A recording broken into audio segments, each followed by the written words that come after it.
Start. ओम जय दीप शक्ति धाम की जय। ओम जय दीप शक्ति धाम की जय। प्रभु भोलेनाथ माता पार्वती आराम से रहे थे, बैठी हुई थी दोनों लोग। तो माता पार्वती कहने लगी, है प्रभु ये किसान है, इसके 2 बच्चे हैं, इसके बारे में, दोनों बच्चों के बारे में हमें बताएं। तो भोलेनाथ ने कहा ठीक है, आप पूरी कथा सुने, हम आपको सुनाएंगे। बहुत अच्छी जो है, इसके पुराने कर्मों के आधार पर है और बहुत अच्छी कथा है। सत्संग जो है बहुत अच्छी कथा इसमें है। तो भोलेनाथ ने कहा आप कथा सुने, हम सुना रहे हैं। तो माता पार्वती ने कहा ठीक है। भोलेनाथ ने कहा एक किसान था, उसके 2 बच्चे थे और दोनों लड़के जो है अपना कार्य एक में करते थे। फिर दोनों में आपस थोड़ा विवाद हो गया। तब एक लड़का अपना किसानी ज़्यादा इंटरेस्ट है और दूसरा बच्चा अपनी छोटी से दुकान खोल लिए। वहीं किनारे थोड़ी दूर पर मंदिर था। सब लोग वहाँ निकलते और अपने भोले का नाम जपते हुए बराबर जा रहे थे। और जो किसान का दूसरा लड़का था वो अपना कार्य करे और घूमे, लेकिन के पास धीरे धीरे धन बहुत बढ़ता जा रहा। लेकिन ये अपना जो दुकान थी वो था, एक प्रातकाल उठकर ईश्वर के आराधना में पूजा करें और दुकान पर बैठे तभी ईश्वर का नाम लेते रहे। तो ये बराबर कार्यक्रम चल रहा था। दुकान बस इतना ही पैदा होता था, उसकी पूजा पाठ हो सके और खर्चा चल सके। तो ये कार्यक्रम चल रहा था, बराबर चल रहा। और जो उसका दूसरा भाई था उसके दिन दुने राज्य में धन दौलत पैदा हो रहा। तो उसमें कोई ऐसा भावना नहीं थे, वो कहे जो कुछ देंगे हम ईश्वर देंगे, वो हम उसमें खुश हैं। तो यही बात पर वो अपना काम करते रहे।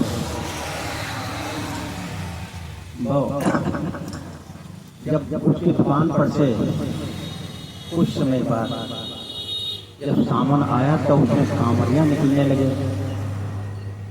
जब कामन लेकर निकलने लगे तो वही अपने और नमः शिवाय जैसे भोलेनाथ की जाप करते हुए, कोई भोलेनाथ का नाम लेते हुए, जयकारा लगाते हुए बराबर निकल रहे। तो उसके बाद जो भी थोड़ी बहुत बिक्री हो जाए उससे वो भी मतलब है अपना हाथ चलाए। फिर इसमें एक चेष्टा जगी कि हम ईश्वर का नाम तो जपते ही है, कि हमारी इच्छा है हम एक बार कामन लाएं, लेकिन कामन लाएं तो पैसे लाएं, पैसा तो है नहीं। अब बड़ा सोच में पड़ गया। जब रात में अपने घर गए तो अपने गृह में से वो अपने बात रखी, कहा कि कामन जाल लाने की मेरी इच्छा है तो कैसे लाएंगे। तो गृहमंत्री जो थी गृहिणी, उन्हें बताया कि आपका विचार है तो भोलेनाथ पर ये आप डाल दो और क्रम आप करो। कहा कैसे? दुकान में जो बिक्री हो उसमें 2 रुपये रोज निकालकर अलग रखते जाए। जब 2 रुपये रोज निकालेंगे तो आपके इसका 2 रुपये, वो जिम्मेदारी तो भोलेनाथ की है, तो आप उनके लिए विचार कर रहे हैं। तो कहा ठीक है, आप दुकान पर जाएं तो अपना बिक्री करें, तो शाम टाइम 2 रुपये अलग से रख दें। एक कार्यक्रम बराबर चल रहा है। धीरे धीरे होते होते पूरा साल आ गया। अब वहाँ के लोग कांवड़, कोई गांव के लोग सब कांवड़ जाने के लिए तैयार होने लगे। तो ये भी सोचा हम भी कांवड़ लेने जाएंगे। और भोलेनाथ के बहुत बड़े पुजारी भी हैं। तो कहा ठीक है कांवड़ लेने जाएंगे। तो विचार किया सब लोग, कहें चलो भाई। तब उसमें लोग कांवड़ लेने पैदल ही जाते थे, ज़्यादा लोग या ट्रेन यात्रा चले गए या फिर पैदल। तो तो वो सब मिलके चल दिया कांवर लेने के लिए। वो अपने पहुँचे जाए जब नदी के पास, तो वहाँ कांवर खरीदी। देखिए जितनी क्षमता थी वो क्षमता के आधार पर अपने अपने कांवर ली। एक अपने पैसे जो थे एक साल में जितने इकट्ठा किए थे वो पैसे जो है कांवर ली। अब उनका वहाँ कांवर भी लेना और रास्ते की खर्चा देखना है, मंदिर में वहीं भी जाना है, तो उसके आधार पर बहुत हल्की सस्ती कांवर ले ली, अपने कांवर लिए और सब लोग चल दिए। तब चलते हुए कई दिन गुजर गए। फिर रास्ते में ने सोचा, रास्ते में चल रहे थे तब भोलेनाथ माता पार्वती ने सोचा कि इनकी परीक्षा भी ली जाए। एक रात दिन जाप करते हैं, पूजा पाठ करते हैं, लेकिन इनका विचार कैसा है। वैसे तो बहुत अच्छे विचार के हैं, लेकिन इनका वास्तविक विचार कैसा है, हमदर्दी है या नहीं है, प्यासों को पानी पिला सकते हैं या नहीं पिला सकते, भूखे को खाना खिला सकते हैं या नहीं खिला सकते। तो भोलेनाथ ने कहा ठीक। तब भोलेनाथ अपना व्रत बन गए और माता व्रत की बना दी। दोनों लोग बूढ़े लोग हो गए और वहीं एक पेड़ की छाया में बैठ गए और सीखने लगे कि थोड़ा हमें जल पिला दो, मैं कोई हमें थोड़ा जल पिला दो, हमारी जबान सूख रही है, कैसे हम बच जाएं। तो निकलने वाले निकलते चले गए। कुछ लोग दे दो, कोई लोग कहना है हम कांवर ले गए तो शंकर जी के लिए चढ़ाई की यहाँ दे दे। अपने अपने विचार लोग सब अलग अलग रखें।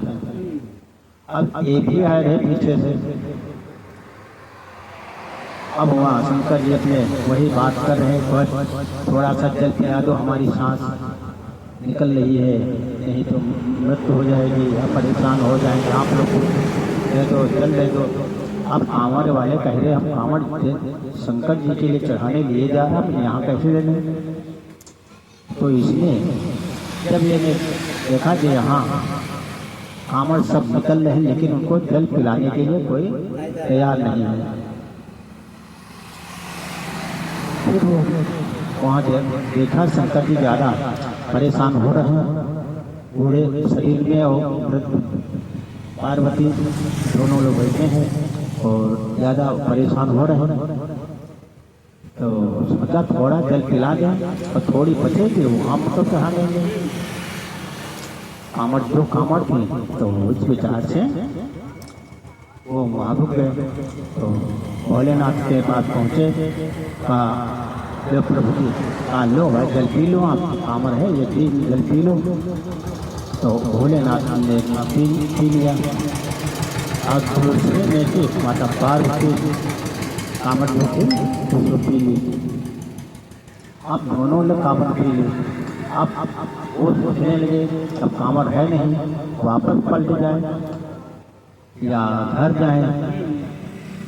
अब वो मतलब बैठे अपना विचार ये कर रहे। अब भोलेनाथ माता पार्वती की परीक्षा ले रहे। जब कांवर जो है जल पी लिया दोनों लोग, तब कहा हाँ आप हमारा जो है आनंद है और हम बिल्कुल ठीक हैं, और आप जो कांवर चढ़ाने जा रहे थे तो आपकी कांवर यही हम लोग पी लिए। तो कहा ठीक कोई बात नहीं, दुख भी आएगी। एक हिसाब करके उसने विचार किया मैं तो घर जाएंगे, घर से थोड़ा बहुत पैसा धन होगा उससे दोबारा ले आएंगे। तो माता पार्वती भोलेनाथ ने कहा कि इसको कुछ कह दो। तो भोलेनाथ उस पैसे वो दे दिए और बेलपत्र जो थी ये चिंकारी बेलपत्र चावल और पैसे दे दिए। कहीं जहाँ आप पूजा करते हैं उस स्थान पर रख देना। तो सीधे थे ही कहीं घर को जाना है। अब भोलेनाथ पार्वती चल रही थी, कुछ दूरी के बाद दोनों लोग लुप्त हो गए।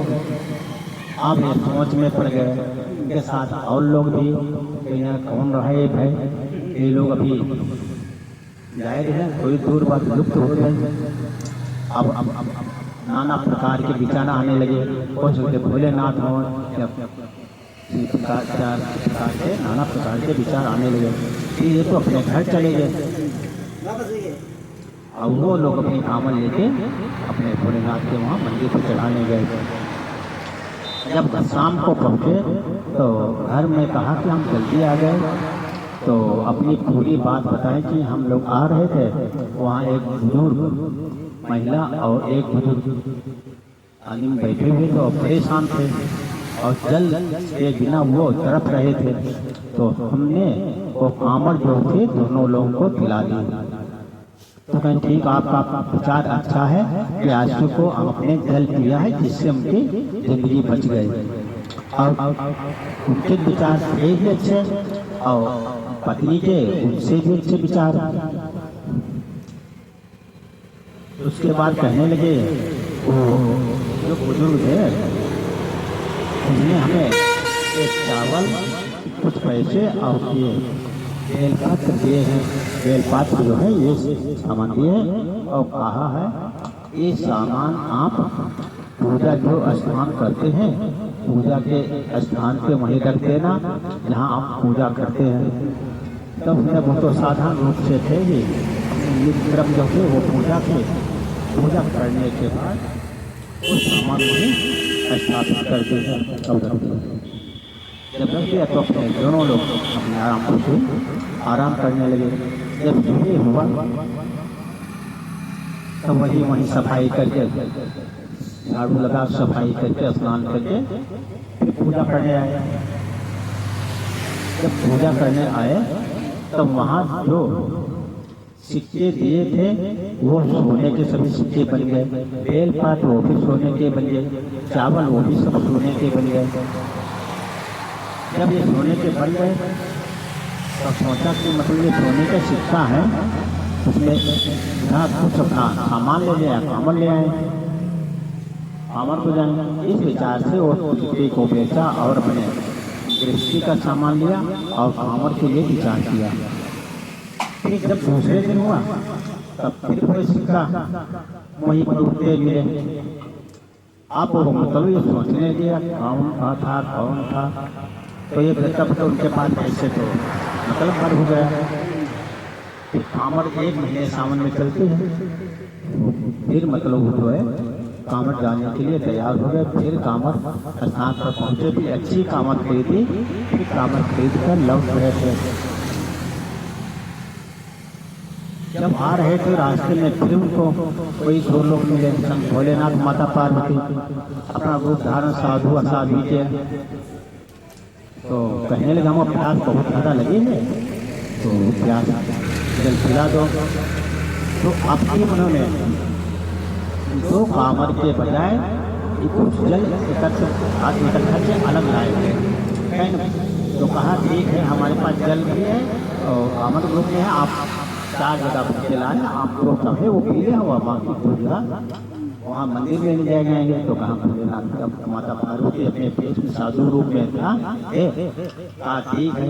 तो दोनों लोग ये और ठीक है फिर वहाँ बैठे और बैठ कर फिर कुछ मुझे संशय हो गया आखिर क्या बात है। पुरानी बात आप कहने लगे थोड़ी देर पहले आए थे, एक बुजुर्ग और महिला, एक बुजुर्ग आदमी मिले थे, वो बहुत ज़्यादा परेशान थे। उनको कांवड़ अपनी खिलाई, उसके बाद वो यहाँ चले गए, कुछ दूर के बाद वो लुप्त हो गए। तब भोलेनाथ जो है अंदर से मुस्काने लगे जो बाबा के रूप में थे। तो माता पार्वती ने कुछ हंसी आप ये दोनों लोग हंसते हुए देखा तो कहा जब आपको जान नहीं सके ना पहचान सके आप कौन है, लेकिन आपसे कुछ हम सोचना चाहते हैं। तो भोलेनाथ जो साधु के रूप में थे तो कहा आप पूछो। तो वो कहने लगे जो पहले कांवड़ लेकर आए थे, वो कांवड़ लेकर जब आए थे हम लोग और उसमें बुजुर्ग जो थे और वो कौन लोग थे जिन्होंने कांवड़ जल ग्रहण किया और फिर हमें पैसे के सोने तेल पात और चावल दिए थे। वो भोलेनाथ ने माता पार्वती ने कहा कि ये बात पूरी यही बता सकते हैं। तब जो बाबा थे वो अपना रूप भोलेनाथ में आ गए और माता पार्वती जो थी अपना रूप पार्वती जो है उनको दर्शन दिया। अब दर्शन दिया तो पैरों के नीचे फिर पड़े और आप भक्ति करने लगे। तब भोलेनाथ ने कहा कि आप जो है आपके दिल से पूजा कर रहे थे, आप जो है वहाँ के लिए ले जाते, लेकिन यहाँ आने पर आप यहाँ से इसलिए जो है आपकी बात जो है जो आपको दिल से जब आप पूजा करता धन नहीं था, लेकिन आपने धन न होने के कारण भी आपने जो है दिल से काम किया, इसलिए आप खुश होकर आपकी परीक्षा ले रहे थे। तो ये बात कहा ठीक तो कहिए तो बात ठीक, लेकिन एक संशय हमसे मना हुआ है। तो बात करने लगे तो भाई कहा हम दो भाई हैं और हम इतना काम करते, इतनी मेहनत करते और हम इसके बावजूद अपने खर्चा भी चला पा रहे हैं। अब जब हमारा छोटा भाई, हमारा जो बड़ा भाई है और बिल्कुल थोड़ा काम करते और उसके पास धन दौलत दिन दूनी रात चौगुनी बढ़ती जा रही है और उनके हर प्रकार की खुरापात लगी हुई सब कुछ है। तब भोलेनाथ ने कहा जितना इनका धन मिला था ये तो राजा होने वाले थे, लेकिन इन्होंने इतना पैसा खर्च करके इसलिए ये सामान ही रह गए। इस तरह पूजा पाठ के इस प्रकार राजा के उपाध पाते, लेकिन आप महारंग होने वाले थे, लेकिन आपने इतनी ज़्यादा घनिष्ठ पूजा की, इतने जिससे आपके पुराने कर्म जो थे कर्मों के पाप वो कट गए और इतनी अधिक पूजा पाठ की और अपनी जवान पर शक्ति कार्य किया और आप इतने निर्धन होने के बावजूद भी आपने ईश्वर की जो आराधना करते रहे, इसलिए आप जो है आपको विश्वास जो होता था केवल ईश्वर पर होता था, इसलिए आपको ईश्वर भी मिले और धन दौलत भी मिली। और उनका राजा होना था वो एक साधारण रहे, ये पुरानी कर्म के आधार पर उनका राजा होना था और आप जो है बहुत पुराना रंग होना चाहिए था, लेकिन आप इतना अपने कर्म किया, कर्म से अपने पूजा पाठ की और पूजा पाठ करने से आप हमारे दर्शन भी पाए और जिससे आपको है अपना धन दौलत इच्छा अनुसार पाए। अब भोलेनाथ माता पार्वती दोनों लोग उनसे ये बात चर्चा कर रहे थे। अब वो चरण से उठ नहीं रहे, तो कहा प्रभु हम तो दो लोग हैं, लेकिन आगे के लिए आपको नहीं बता रहे आगे हम लोगों का कैसा होगा। तो भोलेनाथ ने कहा जो हमने सिक्का आपने दिए हैं, आप जितना खर्च करेंगे वो उससे ज़्यादा आपको पैसा मिलेगा। तो वो पुजारी कहने लगा ठीक है ये तो है, लेकिन इसको पूजा करने से तो कर रहे बहुत अच्छा है, लेकिन इस पैसे का फिर इसका कौन लेगा, संपत्ति का अधिकारी कौन होगा। अब माता पार्वती भोलेनाथ सोच में पड़ गए कि मतलब जो है धन दौलत बहुत होगी, लेकिन उसका अधिकारी कौन होगा। अब भोलेनाथ धन तो दे दिया, दौलत दे दी, लेकिन उत्तराधिकारी नहीं दिया। तब भोलेनाथ ने कहा जो आप कर्म कर रहे हैं ये कर्म अपना ऐसे बराबर करते रहें, आपको इस चीज की समान है वो भी आपको मिलेगी। तो माता पार्वती ने कहा कि ये जो आप पुत्र के लिए कह रहे हैं, आप पुत्र प्राप्त किए, ये आपका पुत्र प्राप्त होगा और आपका पुत्र राजा होगा, लेकिन आपके भाई जो थे बड़े और राजा के अब तो नहीं, वो तो साधारण इंसान रह जाएगा। आप इतना कार्य किया है जिस कारण आपका लड़का राजा के रूप में देखेंगे। तो ये मतलब उनका ये बात बताई। और जो भोलेनाथ माता पार्वती अपने गायब हो गए। अब हम ये अब और ज़्यादा पूजा पाठ में लग गया।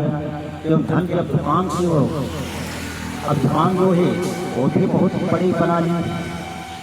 भाई पैसे कमी नहीं, धन दौलत बहुत हो रहा, पैसा जितना चाहे उतना पैसा हो जाए। जैसे आलीशान मकान बना लिए, भवन बना लिए, बड़े बड़े रोजगार खोल दिए। जब बड़े बड़े रोजगार खोल दिए और उनकी महिमा जो है बड़ा विश्व में फैलने लगी। ये दिया हुआ वरदान थे। धीरे धीरे चलते चलते कुछ दिनों के पश्चात उनकी पत्नी थी वो गर्भवती हुई। जब गर्भवती हुई तब उनका कार्यक्रम अपना वही नित्यक्रम जो है कभी कम नहीं थे, फिर केवल बढ़ाते रहे कि जब उनका पूजा पाठ भी इतना मिल रहा और आगे धन भी मिल रहा, तब अपना पूजा पाठ करें और वही कार्यक्रम करते रहे। इससे उनका कुछ समय बाद समय जब पूरा हुआ तो लड़के का जन्म हुआ। इससे वो बड़ा खुश हुए और प्रभु के दिए हुए प्रसाद जो दिए था, जो अपना लड़के के लिए कहा था, प्रदान दिया था, वो प्रदान भी हुआ। धन तो पहले दिए, लेकिन जब पूरा पूजा पाठ करते उसके बाद धन के पश्चात संतान भी। और इस प्रकार से उनके संतान और धीरे धीरे बच्चा बढ़ने लगा। और वहाँ के लोग जब उनकी धन दौलत राजाओं के बराबर हो गए तो नाना प्रकार के राजा हैं उनके लड़के के शादी के लिए शादी के ऊपर उनके कमी तो है नहीं कि भगवान का दिया हुआ वरदान है, जितना पैसा खर्च करोगे उससे ज़्यादा पैसा आपको मिलेगा। अब का वो तो सोना खर्च कर रहे हैं और उनको धन दौलत मिल रही है। इस प्रकार से उनका एक से एक राजा आने लगे। अब राजा आने लगे तब एक राजा ने अपने से बातचीत हुई तो कहा ठीक है।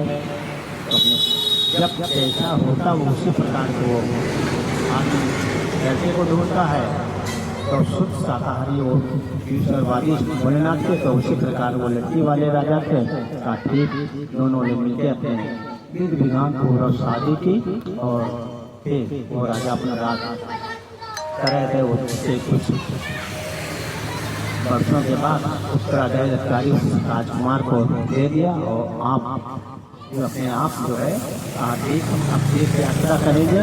उत्तराधिकारी हमारा जो है अब दामान से जुड़े हो गया है। तो इस प्रकार से जो ईश्वर करते हैं वो अच्छा करते हैं। ओम जय विश्व सत्य धाम की जय। इसलिए ईश्वर को विश्वास करना चाहिए। ओम जय विश्व सत्य धाम की जय।